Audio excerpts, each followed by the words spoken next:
Hello team, I've made it to Vancouver International Airport. I have a red-eye flight off to Mexico City, departing at 11:30. It's currently 9:45. I just looked at the queue for security and it's fucking long, so let's hope it's not long enough that I have to run straight to the gate. Yeah, this is it. The first day of the big trip.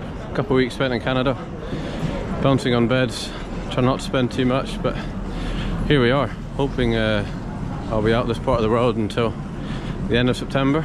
We'll see how long my money lasts me, but yeah, first stop Mexico, 5 weeks there, and then hopefully into Belize, but who knows.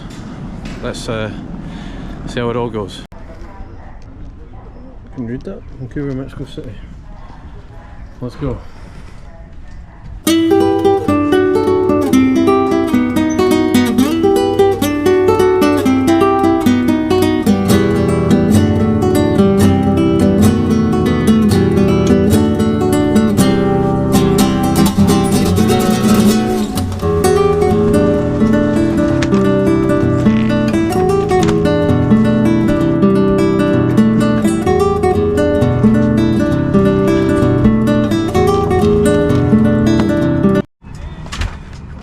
Kind lady at the check-in desk gave me a new seat, and I think about the whole row. Flight's pretty empty. Pretty sure I was one of the last on board, so hopefully we can get some shut eye on this red eye. See you in Mexico. Okay, well, that was the easiest border control I think I've ever done in my life. That took me about 2 minutes, and I'm in Mexico. They let me in with, well, little to no troubles. There was about 2 people in front of me in the queue. Spoke to a lovely Mexican. So far so good. They've this is anything to go by. It's going to be a good fucking 5 weeks. Sorry for the language. That's all my bags arrived. I was watching the bags come off the plane from my seat, and I didn't see it, so slightly worried, but you know, we'll move. I'm sure this backpack can survive 5 weeks. Right, arrived in Mexico City. As I said, got through immigration easy, but that was a jinx and a half, because I get out the airport, fuck around for a bit trying to work out how I get cash out. That's fine, succeed with that, doesn't cost me too much. Get like 350 quid out, so that should last me a fair bit here. I'm on the bus to the hostel, check my passport and check the stamp.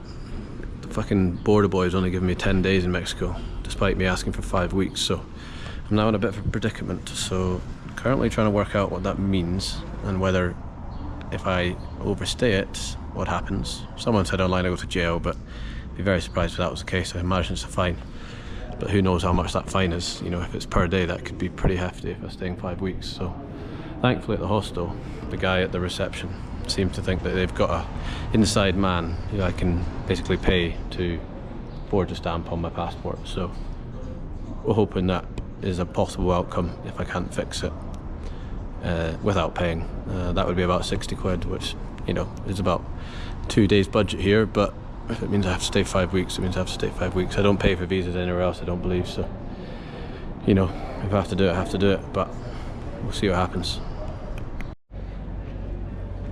Right, after really getting dealt with shit hand there, stop sulking, stop feeling sorry for myself.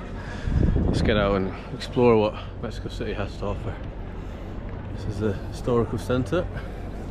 It goes all the way around. It seems to be very busy. I don't know what's happening in the centre, but yeah, let's try and first sort this visa out. Otherwise I'm only here for 9 days and I paid for a flight, which I probably can't even use, which is fucking fantastic. But anyway, we move. Hopefully we can fix this. As I say, it's looking like that. Pay for the slightly illegal immigration officer to give me another stamp might have to be the play. Just what I wanted, you know, just how I imagined my big 7-month trip to start, but can only go upwards, they say. So Mexico City here for, well, after that hairball, who knows, hopefully 4 days, and then move on to the west coast for about 2 weeks, hopefully see a festival in Guadalajara, and then make my way over to the east coast into Cancun. and do the beaches. So a bit of kind of proper, kind of old Mexico, known for its food and culture and cities, and then off to the slightly more touristy beaches before I head into Belize. Don't know what's going on, but there's a full security. Boys look like about to perform with horses. Who knows?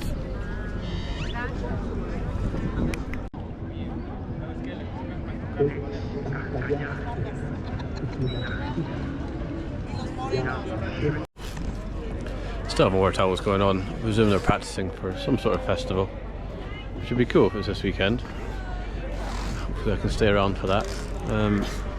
As you can see, there's a lot of army.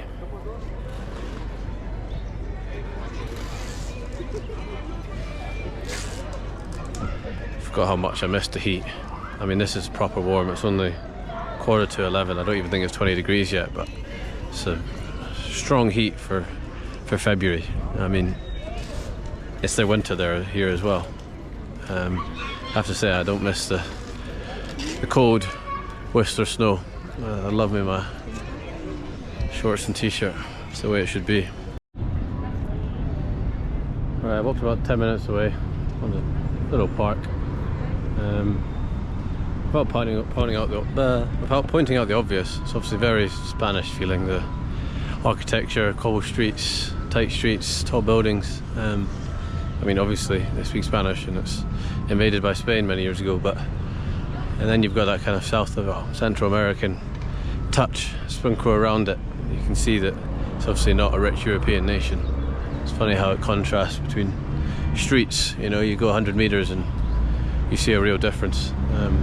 Huge police presence, like huge. Like 2 there, 3 there with guards, another 2 there. More of them with the, what do you call them? Riot shields.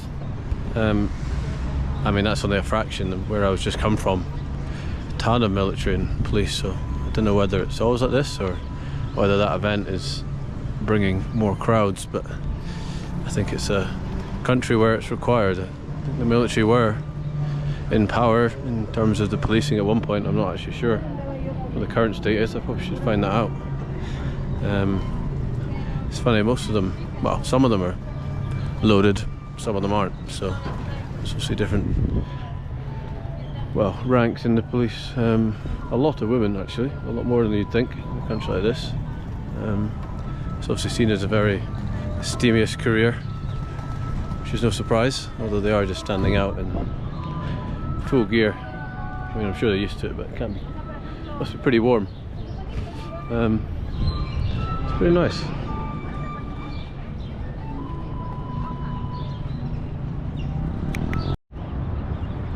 Oh, look at this very grand building, the Palacio de Bellas Artes. I believe this is an agriculture museum, if my Spanish serves it right. If you can see the big statue at the top. Again, pretty impressive. I don't know how old it is, but crazy they build these things hundreds of years ago. I mean, you would never see anything like this today. Incredible they're still standing, made out of marble. So cool. Okay, I'm back in the Historica Centre. Still seems to be this parade going on, but not a lot happening. Got myself a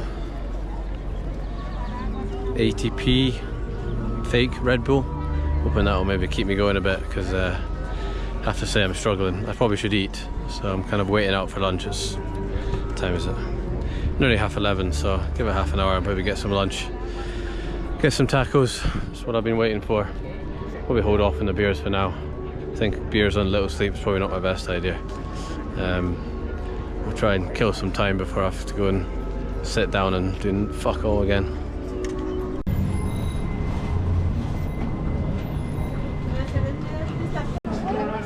Alright, 2 tacos for 26, that's £1 for both of these.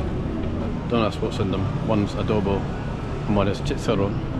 I think that's a salsa verde on top, I'm pretty sure.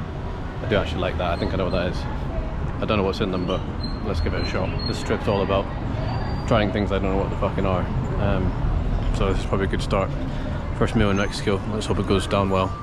As you can see, it's a little tiny wee street stand just in the wall on the street, but you see locals hanging around with red plates. It's always a good sign. Good review in a minute. I don't know if you can see these. Just attach the camera to a random side row. Hopefully you can hear me as well. I think they're both pork. Oh, I can work out. They do taste different. So I don't know if it's different just the pork. I can say for no idea if you can hear me. Fucking a pound for two of them. They're incredible.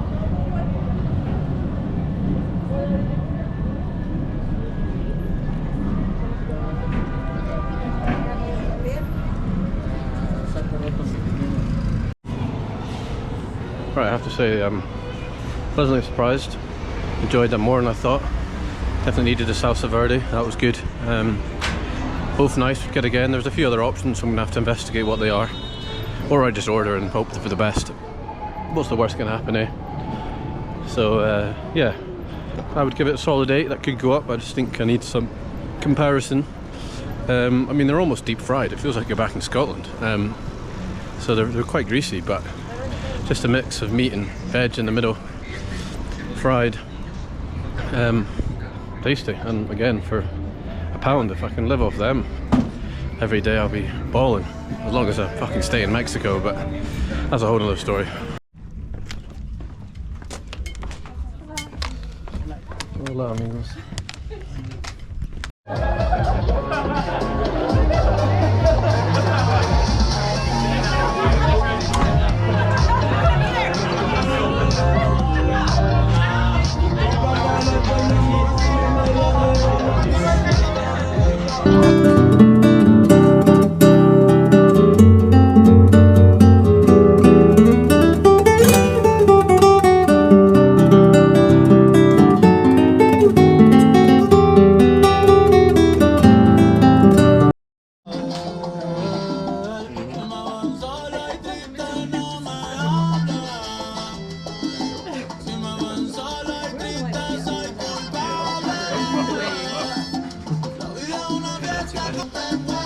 He did take off.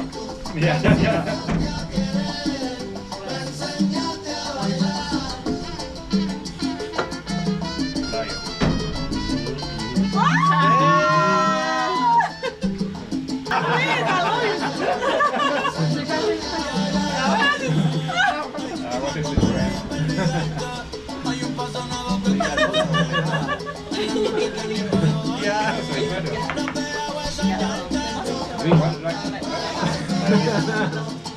You're gonna play it.